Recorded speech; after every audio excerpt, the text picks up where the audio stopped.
Hai guys, welcome back with me, Nia.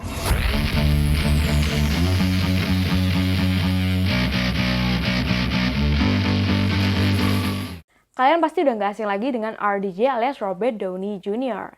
Yap, dia adalah aktor yang udah gak diragukan lagi film dan aktingnya. Dan mungkin juga banyak dari kalian yang udah tahu kalau dia tuh pernah terjerat kasus hukum mengenai obat-obatan terlarang. Tapi gimana sih asal mulanya RDJ ini sampai bisa terjerumus obat-obatan terlarang? Dan gimana caranya dia bangkit sampai seperti sekarang?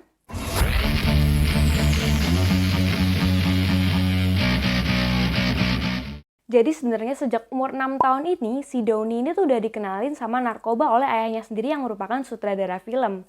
Dan di umurnya 8 tahun, dia menjadi pecandu narkoba. Kehidupannya dikelilingi ganja dan kokain. Dan RDJ ini biasanya memakai narkoba bersama ayahnya. Ia merasa bahwa itulah cara ayahnya untuk menyalurkan rasa sayangnya terhadap Downey. Di tahun 1970, saat dia berusia 15 tahun, kedua orang tuanya memutuskan untuk berpisah. Hal ini membuat Downey benar-benar stres, benar-benar terpuruk, dan dia memilih untuk bersama ayahnya yaitu ke California dan melanjutkan pendidikannya ke Santa Monica High School. Tapi nggak sampai selesai, dia harus putus sekolah dan malah kembali ke New York untuk merintis karirnya sebagai seorang aktor. Saat remaja, RDJ ini dikabarkan sempat berpacaran dengan beberapa aktris ternama, tapi nggak pernah lama gitu loh hubungannya. Dan pas di tahun 1984, dia berpacaran dengan Sarah Jessica Parker. Dan ayahnya bilang bahwa si Sarah ini tuh dia mampu mengendalikan sifat liarnya RDJ. Tapi ternyata pas di tahun 1991, RDJ ini ditangkap, dimasukkan ke penjara karena kasus narkoba. Dan di tahun itu juga Jessica memutuskan RDJ karena dia udah kewalahan sama sifatnya yang kecanduan narkoba itu. Di tahun 1992, RDJ ini berhasil memerankan Charlie Chaplin dan mendapatkan piala Oscar kategori Best Actor di film Chaplin. Dan di tahun ini juga dia menikahi seorang wanita yang bernama Deborah Falconer. Pada tahun 1996 lagi-lagi ia tertangkap gara-gara kasus yang sama yaitu narkoba. Ia sebagai tersangka atas kepemilikan heroin, kokain, dan magnum.